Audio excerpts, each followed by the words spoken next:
Start करेंगे हमारा next part mutations. बच्चों म्यूटेशन फिनोमेना होगा जिसमें अल्टरनेशन होगा डीएनए सीक्वेंस का और यहाँ पे चेंज होगा जीनोटाइप और फिनोटाइपिक ऑर्गेनिजम्स का और यहाँ रिकॉम्बिनेशन होगा म्यूटेशन अनदर फिनोमेना होगा जिसमें वेरिएशन होगा डीएनए में।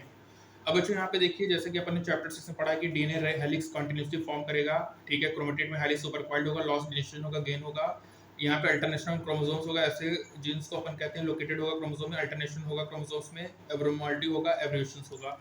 क्रोमोसोमल एवोल्यूशन कॉमनली ऑब्जर्व होगा कैंसर सेल में बच्चों, साथ ही साथ म्यूटेशन अराइज होगा due to single base pair of DNA होगा, इसको पॉइंट म्यूटेशन कहेंगे। एग्जांपल सिकल सेल एनीमिया बच्चों, डिलीशन और insertion of base pair of DNA होगा, फ्रेम सेल म्यूटेशन होगा जो कि चैप्टर 6 में देखेंगे। मैकेनिज्म जो म्यूटेशन होगा बियॉन्ड इसको बहुत डिस्कशन होगा। इस लेवल में यहाँ पे मेनी केमिकल और फिजिकल फैक्टर होगा जो कि इंड्यूस करेगा म्यूटेशन को, इसको म्यूटाजन कहेंगे बच्चों। यूवी रिड्यूशन होगा जो कि म्यूटेशन करेगा ऑर्गेनिज्म से और ये म्यूटाजन है। मेल है फीमेल है बच्चों, सेक्स अनस्पेसिफाइड है, अफेक्टेड इंडिविजुअल्स है, मैटिंग बिटवीन रिलेटिव्स है बच्चों, पेरेंट एबो एंड चिल्ड्रन बिलो है, ठीक है, parent with male child affected disease है, 5 अनअफेक्टेड ऑफस्प्रिंग है बच्चों। अब बात करेंगे पेडिग्री एनालिसिस के बारे में, तो आइडिया है डिसऑर्डर का इनहेरिटेड होगा बच्चों, प्रिवलिंग करेगा ह्यूमन सोसाइटी का और यहाँ पे बेस्ड होगा inheritability of certain characteristic feature in family होगा। After the discovery of Mendel's work of the practice of analysing inheritance pattern trait होगा ह्यूमन बीइंग्स में बिगिन होगा। एविडेंट है बच्चों कंट्रोल प्रोसेस होगा जो कि परफॉर्म्ड होगा पी प्लांट में, कुछ अदर ऑर्गेनिज्म जो कि पॉसिबल नहीं हुआ in case of human beings. Study करेंगे फैमिली हिस्ट्री का about a human beings, study करेंगे इनहेरिटेंस ऑफ पर्टिकुलर ट्रेट का प्रोवाइड करेगा अल्टरनेटिव। ऐसे एनालिटिक ट्रेट्स को सेवरल जनरेशंस को अपन पेडिग्री एनालिसिस कहेंगे बच्चों। पेडिग्री एनालिसिस में जो इनहेरिटेंस होता है पर्टिकुलर ट्रेट का रिप्रेजेंट होगा family tree over generations. Human genetics में जो पेडिग्री स्टडी करेगा प्रोवाइड करेगा स्ट्रॉन्ग टूल जो कि यूटिलाइज करेगा trace inheritance of specific trait abnormality और डिजीज। कुछ इंपॉर्टेंट स्टैंडर्ड सिंबल्स यूज होते हैं पेडिग्री एनालिसिस में बच्चों जो कि फिगर 5.13 में है। और तुम स्टडी करोगे चैप्टर में तो ईच और एवरी फीचर जो होगा ऑर्गेनिज्म में कंट्रोल होगा वन और अदर जीन लोकेटेड होगा डीएनए में जो कि प्रेजेंट होगा क्रोमोसोम्स में। डीएनए में जो कैरियर होगा जेनेटिक इन्फॉर्मेशन का ट्रांसमिटर होगा one generation to other without any change और अल्टरनेशन। और ऐसे चेंजेस जो होते हैं वो ऑक्सीजनली होगा और ऐसे अल्टरनेशन चेंज को जेनेटिक मेटाबॉलिज्म को अपन म्यूटेशंस कहेंगे बच्चों। नंबर ऑफ डिसऑर्डर होगा ह्यूमन बीइंग्स में जो कि फाउंड होगा एसोसिएट होगा इनहेरिटेंस ऑफ चेंज और अल्टर्ड जीन से या क्रोमोसोम से। अब बच्चों बात करेंगे मेंडेलियन डिसऑर्डर के बारे में, तो जेनेटिक डिसऑर्डर में भी ग्रुप होकर दो कैटेगरीज के Mendelian and chromosomal disorder. Mendelian disorder determination का अल्टरनेशन ऑफ म्यूटेशन होगा सिंगल जीन में और ऐसा डिसऑर्डर ट्रांसमिटर होगा offspring to the same line जो कि स्टडी हुआ था प्रिंसिपल ऑफ इनहेरिटेंस में। जो पैटर्न होगा इनहेरिटेंस का मेंडेलियन डिसऑर्डर में ट्रेस होगा फैमिली में बाय द पेडिग्री एनालिसिस। कुछ कॉमन एग्जांपल है बच्चों मेंडेलियन डिसऑर्डर में haemophilia, cystic fibrosis, sickle cell anaemia, colour blindness और फिनाइलकीटोनुरिया, थैलेसीमिया। ये इंपॉर्टेंट है मेंशन करना कि मेंडेलियन डिसऑर्डर में भी डोमिनेंट और रिसेसिव होगा। और पेडिग्री एनालिसिस से अंडरस्टैंड करेंगे बच्चों की जो ट्रेट होगा क्वेश्चन में डोमिनेंट और रिसेसिव होगा, जो ट्रेट होगा वो लिंक्ड होगा सेक्स क्रोमोसोम में और इन केस ऑफ हीमोफीलिया।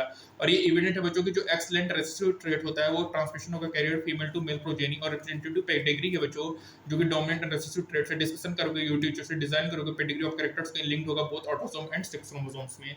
तो बच्चों यहाँ पे मेटोनिक डिस्ट्रॉफी बीच में बोला है बच्चों किनारे दो बोला है सिकल सेल एनीमिया, बीच में बोला मेटोनिक डिस्ट्रॉफी ऑटोसोमल डोमिनेंट है और सिकल सेल एनीमिया बच्चों किनारे दो बोले हैं। यहाँ पे मेटोनिक डिस्ट्रॉफी ऑटोसोमल डोमिनेंट है, ऑटोसोमल रिसेसिव में क्या है बच्चों सिकल सेल एनीमिया। अब बात करेंगे बच्चों मेंडेलियन डिसऑर्डर में सबसे पहले कलर ब्लाइंडनेस में। ये सेक्स लिंक्ड रेसिड्यू डिसऑर्डर बच्चों यहाँ पे डिफेक्ट होगा आइदर रेड और ग्रीन कलर होगा बच्चों, ठीक है, रिजल्टिंग होगा डिस्क्रिमिनेट करेंगे between red and green colour. ये डिफेक्ट ड्यू टू म्यूटेशन होगा सर्टेन जीन्स में, ठीक है बच्चों। 8% मेल में होगा, 0.4% फीमेल में होगा क्योंकि जीन जो होगा वो लेट होगा। क्या करेगा बच्चों रेड ग्रीन कलर होगा। ब्लाइंडनेस होगा एक्स क्रोमोसोम से, मेल में केवल 1 एक्स क्रोमोसोम्स होगा, फीमेल में 2 होगा। जो सन होगा बच्चों वुमेन का जो कि कैरी करेगा जीन में, उसका 50% चांस होगा बीइंग कलर ब्लाइंड। जो मदर होगा वो हर्ट सेल्फ कलर ब्लाइंड नहीं होगा क्योंकि जीन रेसिसिव होगा बच्चों। इसका मतलब ये है ये सप्रेस्ड होगा हर matching dominant normal gene. Daughter बच्चों कलर ब्लाइंड नहीं होगा नॉर्मली जब तक उसकी मदर कैरियर ना हो और उसके फादर कलर ब्लाइंड ना हो, तब तक बच्चों हमारी जो डॉटर होगी वो कलर ब्लाइंड नहीं होगी जब तक उसकी मदर कैरियर ना हो और जब तक उसके फादर कलर ब्लाइंड ना हो। अब बात करेंगे बच्चों हीमोफीलिया के बारे में, तो ये सेक्स लिंक्ड रेसिड्यू डिजीज है जो कि शो करेगा ट्रांसमिशन होगा अनअफेक्टेड कैरियर फीमेल का to some of the male progeny जो कि वाइडली स्टडी होगा बच्चों। इसमें सिंगल प्रोटीन जो कि part of cascade of protein involve होगा, क्लोटिंग होगा, ब्लड का अफेक्टेड होगा और इसके अफेक्टेड डिजीज सिंपल कट करेगा नॉन स्टॉप ब्लीडिंग होगा। जो हेटेरोजाइगस फीमेल होगा हीमोफीलिया ट्रांसमिट करेगा डिजीज को टू द सन। जो पॉसिबिलिटी होगा बिकम हीमोफीलिक एक्सट्रीम रेयर होगा क्योंकि मदर ऐसे फीमेल में लीस्ट कैरियर होंगे और फादर हीमोफीलिक होगा। और जो फैमिली पेडिग्री है क्वीन विक्टोरिया का नंबर ऑफ हीमोफीलिक डिसेंट होगा जो कि कैरियर होगा डिजीज का। सिकल सेल एनीमिया की बात करें बच्चों तो यहाँ पे ऑटोसोमल लिंक्ड रेसिड्यू ट्रेट होगा जो कि ट्रांसमिट होगा पेरेंट टू ऑफस्प्रिंग जब बोथ पार्टनर्स कैरी होंगे जीन को। इस डिजीज कंट्रोल होगा set of pair of HBN HBS out of 3 possible genotype homozygous individual HBS होगा, फिनोटाइप होगा heterozygous individual appear apparently infected होगा but the carrier of disease होगा। यहाँ पे 50% प्रोबेबिलिटी होगा transmission of the mutant gene to the progeny और exhibit करेगा sickle cell anaemia. जो डिफेक्ट होगा सब्स्टिट्यूशन ऑफ ग्लूटामिक एसिड का वैलिन का at the 6th position of the beta globin chain of the haemoglobin molecule. जो substitution होगा amino acid का globin protein result होगा सिंगल बेस सब्स्टिट्यूशन होगा 6 proton of the beta globin chain में from GAG to GOG. जो mutant haemoglobin molecule होगा undergo करेगा polymerisation होगा अंडर लो ऑक्सीजन टेंशन में चेंज करेगा शेप ऑफ आरबीसी को from बाइकॉन्केव to sickle cell structure में। अब बात करेंगे बच्चों फिनाइलकीटोनुरिया इनबॉर्न एरर ऑफ मेटाबॉलिज्म होगा, इनहेरिटेड होगा, ऑटोसोमल रिसेसिव होगा, अफेक्टेड न्यूक्लियस लैक होगा एंजाइम जो कि कन्वर्ट करेगा अमीनो एसिड फिनाइलिन को टायरोसिन में, और यहाँ पे फिनाइलिन को एक्युमुलेटेड होगा, कन्वर्ट होगा फिनाइल प्यूरिक एसिड में और उसके डेरिवेटिव में एक्युमुलेशन होगा ब्रेन में, मेंटल रिटार्डेशन होगा, या एक्सक्रीटेड होगा यूरिन के थ्रू, और पूरा एब्जॉर्प्शन होगा किडनी के द्वारा। थैलेसीमिया बच्चों autosomal linked recessive blood disease है, ट्रांसमिटेड होगा पेरेंट टू ऑफस्प्रिंग, जब बोथ पार्टनर्स क्या होंगे अनअफेक्टेड होंगे, ठीक है। Defect could be either mutation या डिलीशन होगा, इसमें रिजल्ट होगा reduce rate of synthesis of the globin chain होगा, अल्फा या बीटा चेन का जो कि हीमोग्लोबिन बनाता है, और यहाँ पे फॉर्मेशन होगा एबनॉर्मल हीमोग्लोबिन का जिसमें अनीमिया हो जाएगा बच्चों, जिसमें क्या होगा डिजीज होगा। इसको क्लासिफाई करते हैं बच्चों, अल्फा थैलेसीमिया में अल्फा चेन अफेक्टेड होगा, बीटा में बीटा चेन अफेक्टेड होगा। अल्फा थैलेसीमिया कंट्रोल होगा दो closely linked HB1 HB2 on chromosome number 16, और यहाँ पे ईच पेरेंट ऑब्जर्व होगा ड्यू टू म्यूटेशन और डिलीशन ऑफ वन और मोर 4 जीन्स। जो मोर जीन अफेक्टेड होगा तो less alpha globin molecule produce होगा, जो बीटी थैलेसीमिया होगा वो कंट्रोल होगा HBB ऑन क्रोमोसोम 11 पे, और ईच पेरेंट अकर होगा due to mutation of one और both the genes. Thalassaemia differ करता है बच्चों सिकल सेल एनीमिया से। थैलेसीमिया फॉर्मर क्वांटिटेटिव प्रॉब्लम है, synthesis of few globin molecule, latter qualitative problem होगा, यहाँ पे सिंथेसिस होगा इनकरेक्टली फंक्शनल ग्लोबिन को। तो बच्चों थैलेसीमिया हमारा क्वांटिटेटिव प्रॉब्लम है और सिकल सेल एनीमिया हमारा क्वालिटेटिव प्रॉब्लम है।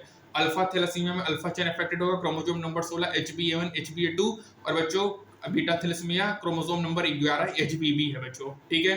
Thalassaemia auto linked recessive blood है बच्चों, फिनाइलकीटोनुरिया भी ऑटोसोमल रेसेसिव है बच्चों, सिकल सेल एनीमिया भी ऑटोसोमल लिंक्ड रेसेसिव है बच्चों, haemophilia sex linked recessive disease है बच्चों, हीमोफीलिया हमारा सेक्स लिंक्ड रेसेसिव डिजीज है, ठीक है। क्वीन विक्टोरिया वाला कौन सा कॉन्सेप्ट था बच्चों, हीमोफीलिया। अब बच्चों क्रोमोसोमल डिसऑर्डर उसको अपन नेक्स्ट टर्म में करेंगे, तब तक के लिए अपन रिवीजन करेंगे बच्चों। थैलेसीमिया क्या ऑटोसोमल रेसेसिव डिजीज है बच्चों, क्या क्या देखा, अल्फा थैलेसीमिया, ठीक है, chromosome number 16 HB1 HB2, chromosome में 11 बीटा थैलेसीमिया, ठीक है, HBB है बच्चों। थैलेसीमिया हमारा जो थैलेसीमिया क्वांटिटेटिव प्रॉब्लम है, सिकल सेल में क्वालिटेटिव प्रॉब्लम है बच्चों। फिनाइलकीटोनुरिया में क्या होगा कि यहाँ पे बच्चों एक एंजाइम एब्सेंट होगा जो कि अमीनो एसिड फिनाइल को टायरोसिन में कन्वर्ट करेगा बच्चों, और बच्चों यहाँ पे सिकल सेल एनीमिया में क्या होगा substitution of glutamic acid by valine का 6 पोजीशन ऑफ बीटा चेन में बच्चों, GAG कन्वर्ट होगा GUG में, बाय कॉन्कोड्यूस होगा, सिकल सेल लाइक स्ट्रक्चर होगा बच्चों, सिकल सेल एनीमिया ऑटोसोम में लिंक्ड रेसेसिव होगा बच्चों। और यहाँ पे हीमोफीलिया में क्या होगा बच्चों, यहाँ पे सिंगल प्रोटीन होगा जो कि part of cascade of protein होगा, क्लोटिंग ऑफ ब्लड अनफेक्टेड होगा, यहाँ पे नॉन स्टॉप ब्लीडिंग होगा बच्चों, क्वीन विक्टोरिया के द्वारा शो हुआ था बच्चों। और बच्चों नाइट ब्लाइंडनेस से डॉटर तब तक कलर ब्लाइंड नहीं होगी जब तक मदर कैरियर ना हो और फादर कलर ब्लाइंड ना हो, ठीक है बच्चों। और यहाँ पे ये मेनली किसमें होगा, 8% मेल में होता है, 0.4% फीमेल में होगा बच्चों। बीच में एक गोला माइटोनिक डिस्ट्रॉफी, किनारे 2 गोला बच्चों sickle cell anaemia. Autosomal dominant हमारा माइटोनिक डिस्ट्रॉफी, ऑटोसोमल रिसेसिव क्या है सिकल सेल एनीमिया बच्चों। मेंडेलियन डिसऑर्डर बच्चों डोमिनेंट भी हो सकता है और रेसेसिव भी हो सकता है। पेडिग्री एनालिसिस में क्या होगा बच्चों, ठीक है, पेडिग्री एनालिसिस में फैमिली ट्री और जनरेशन होगा बच्चों। Single point mutation example sickle cell anaemia बच्चों। फ्रेम शिफ्ट म्यूटेशन भी होता है बच्चों। क्रोमोसोमल एब्रेशन कॉमनली ऑब्जर्व्ड होगा कैंसर सेल में। म्यूटेशन अनदर फिनोमेना जिसमें वेरिएशन होगा डीएनए में बच्चों, ठीक है। म्यूटेशन होगा point mutation, single change single base pair होगा sickle cell anaemia, deletion addition of base pair होगा, फ्रेम शिफ्ट म्यूटेशन होगा बच्चों, ठीक है। तो बच्चों यहाँ पे हमारा 4th पार्ट कंप्लीट होता है। मिलेंगे नेक्स्ट टर्म बच्चों और बात करेंगे क्रोमोसोमल डिसऑर्डर को, और चैप्टर को बाइंड अप करेंगे। तब तक के लिए स्टे ट्यून्ड, थैंक यू।